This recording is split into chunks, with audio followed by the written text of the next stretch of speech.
Namaskar, my all dear student of class 12. I'm Shikha, your mentor, to help you in the completion of the CUET for the session 2022 part for the subject English.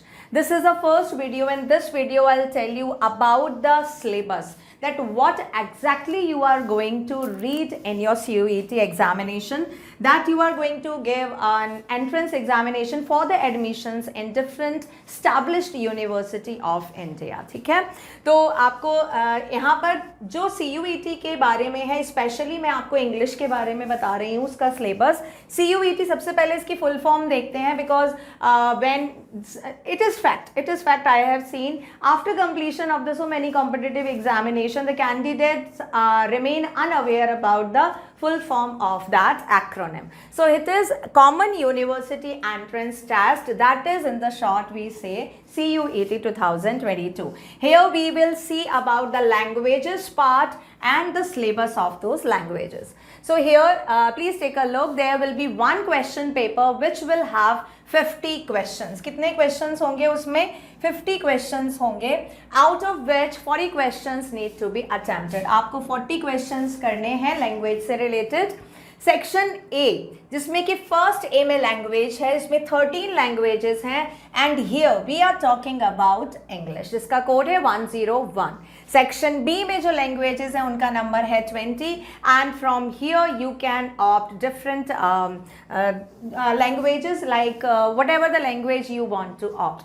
यहाँ पर अगर आप Hindi choose करते हो तो obviously it is confined with the university, because Hindi medium या Hindi as a language is not opted in so many other university. तो English से थोड़ा सा आपका क्या होता है, एक्सपोजर बढ़ जाता है. ठीक है, तो यहाँ पर हम बेसिकली अभी जानते हैं syllabus of English language that you are going to see और face in your competitive exam.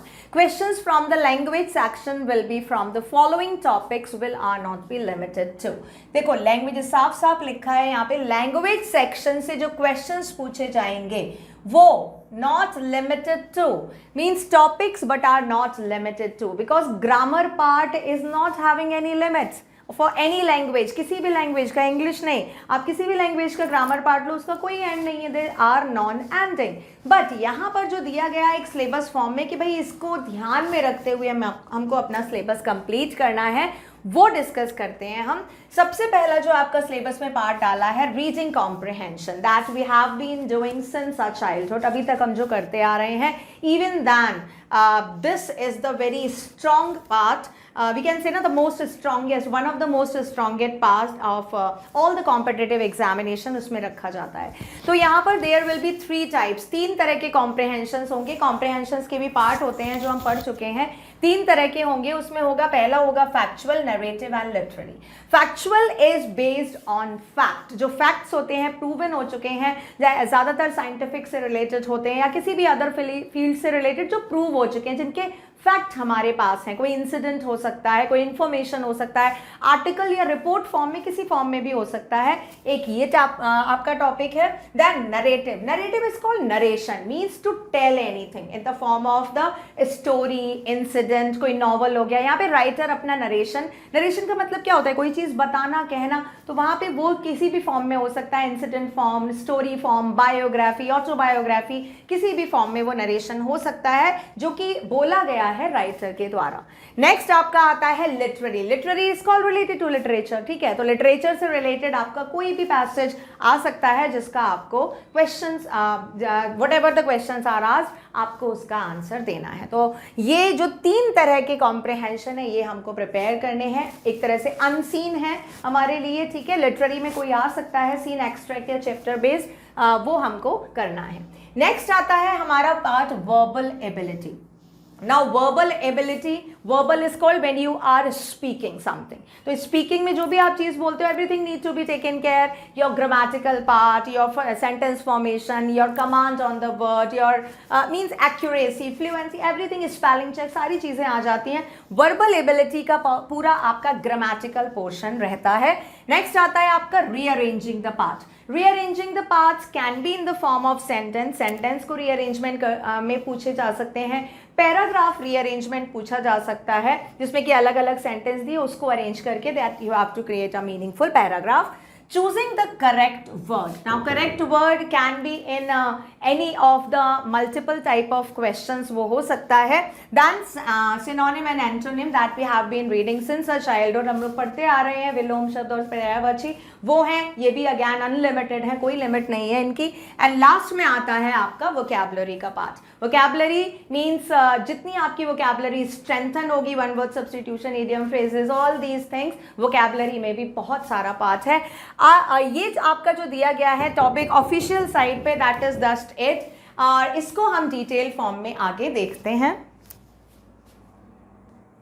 Don't worry about the explanation and clarity of the syllabus. That's why this video is for your convenience, so that we can say exactly what we have to read. हमको पढ़ना क्या है, क्योंकि ये चीज़ों में कोई limit होती ही नहीं है, अनलिमिटेड है. तो exactly हमको किस चीज़ पे फोकस करना है, because out of the syllabus या अननेसेसरी चीज़ें हम नहीं पढ़े, हमको सिर्फ वही देखना है. तो वो मैं आपको बता देती हूँ.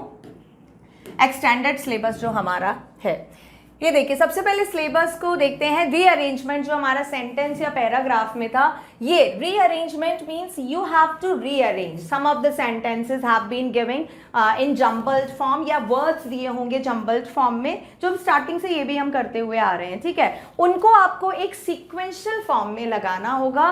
That is called the means in a orderly form. तो जिससे कि हमारा सेंटेंस या पैराग्राफ एक ऑर्डर में आ जाए, वही चीज इसमें है. तो ये रीअरेंजमेंट या तो सेंटेंस फॉर्मेशन में हो सकता है या पैराग्राफ, मतलब आप डिफरेंट वर्ड्स को जंबल करके और उनको सीक्वेंस में लगा के you can form a entire sentence, और डिफरेंट सेंटेंसेस को फॉर्म करके you can create an orderly paragraph. ठीक है, इसमें आपके लिंकर्स एंड कनेक्टर्स भी आ जाते हैं, जिनके यूज करके आपको रीअरेंजमेंट करना होता है. ठीक है, तो इनकी भी थोड़ी सी जानकारी दे दूंगी मैं. चूजिंग द करेक्ट वर्ड, इसमें चूजिंग द करेक्ट वर्ड में ऑड वन आउट हो गया, या आपका होमोफोन्स हो गया, सेम साउंड जो वर्ड्स होते हैं. करेक्ट वर्ड, इसमें जितने भी वोकैबुलरी से रिलेटेड आपका जो पार्ट होता है वो होता है, और ये एमसीक्यूज फॉर्म में ही आएगा, क्योंकि आपका जो एग्जाम है वो एमसीक्यू फॉर्म में ही है. You have to choose one option out of the given 3 other option. ठीक है, 4 और 5 भी हो सकते हैं option, you have to choose. Vocabulary आता है आपका नेक्स्ट पार्ट, जिसका आपका antonym and synonym, one word substitution. ठीक है, one word substitution again these vocabulary part is based on your learning part. ठीक है, इसमें आपको यू जस्ट क्रिएट, इसमें मैं आपकी थोड़ी सी मदद कर दूंगी, लाइक कैसे इमेंस और लिमिटलेस वोकैबुलरी और antonym and synonyms are there, one word substitution. It is not possible for anyone at all to learn all these, नहीं होता है possible. So here we will use some of the mnemonics, some of the tricks, so that you can just go through that. बहुत सारे और सारे तो it's not possible to learn. I'll give you, provide you some important and provide you with some of the easy steps to just go to them. ठीक है, कुछ आसान तरीके बता देंगे हम लोग, कुछ ट्रिक्स लगा लेंगे. ठीक है, कुछ निमोनिक्स लगा लेंगे, जिसकी मदद से हम लोग लर्न कर लेंगे. डोंट वरी अबाउट दैट, हो जाएगा ये हमारा. वर्बल एबिलिटी में हमारा एक तरह से पूरा ग्रामेटिकल पोर्शन आता है. उसमें क्या क्या आएगा, एक्टिव एंड पैसिव वॉइस. अब तक तो आप लोग भूल गए होंगे एक्टिव एंड पैसिव वॉइस, क्योंकि हमारा ये लास्ट आपका 11th standard you have been completed, तो मोर देन वन ईयर हो गया. आपका सेशन वैसे ही इतना लेट हो गया है, तो ऑब्वियसली थोड़ा सा means I just want to refresh. हम लोग ये सारी चीज़ें रिफ्रेश कर लेंगे, don't worry about that. Then आता है हमारा tenses. Tenses again it's a very big part of that grammar, बहुत बड़ा एक्सीडेड पार्ट होता है. टेंस, एक्टिव पैसिव वॉइस भी बहुत एक्सीडिंग पार्ट है. सब्जेक्ट वर्ब अग्रीमेंट आता है उसके बाद, दैट इज अनदर मीन्स ये सारी चीजें अलग से नहीं है कोई, ये these are link with each other. ये सारी चीजें लिंक्ड होती हैं एक दूसरे से. अगर आप टेंस पढ़ रहे हो तो आपको सब्जेक्ट वर्ब अग्रीमेंट आना चाहिए. एंड देन डिटर्मिनर्स, प्रीपोजिशन, ये सारे पार्ट होते हैं. These are the part of a sentence. Sentence is the basic unit of any language. ठीक है, so smallest unit is a letter, then word, then group of the word, then sentence, then paragraph. यही तो होता है. इसमें सारी चीजें अपने आप आ जाती हैं. That's why it is not made clear, very clear by NTA कि क्या क्या आएगा, क्योंकि ये understood है. इसके अलावा ये सारी चीजें आ जाएंगी. अब आपके डिटर्मिनर में आर्टिकल्स आ जाते हैं, एडजेक्टिव्स आ जाते हैं, रिलेटिव प्रोनाउंस आ जाते हैं. Determiners comprises so many other things. Means this is going to be the entire grammatical part that you have been learned from from 6th standard till 11th, ठीक है। और वो सारा चीज़ जो आपने 12th में नहीं किया है, ग्रामर पार्ट एक तरह से नहीं हो पाता, राइटिंग पे ज़्यादा फोकस होता है, यहाँ पर हम सारी चीज़ें रिमाइंड एंड रिफ्रेश कर लेंगे, ठीक है। नेक्स्ट आता है आपका transformation. This is again a part, क्योंकि transformation is directly related with the rearrangement. अगर आपको आता होगा तो रीअरेंजमेंट में आप ट्रांसफॉर्मेशन एंड सेंटेंस फॉर्मेशन, ये सारी चीज़ों में यूज होता है। How you are transforming the sentence without changing the meaning, ये मीनिंग होता है, ये भी हम पढ़ेंगे। इसके अलावा कुछ और चीज़ें नहीं दी गई हैं, बट वो भी है, ईडियम है, फ्रेजल वर्ब है। Again these are the part that we have to learn, ये लर्निंग के पार्ट में आ जाता है।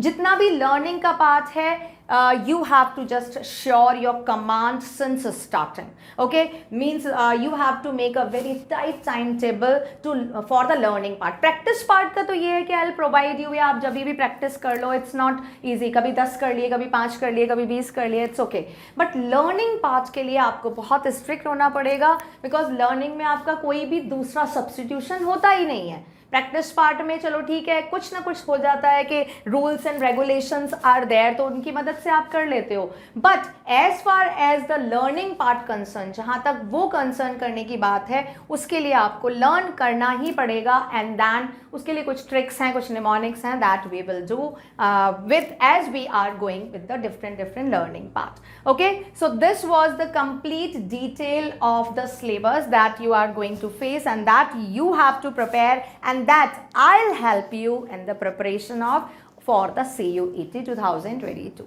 ठीक है।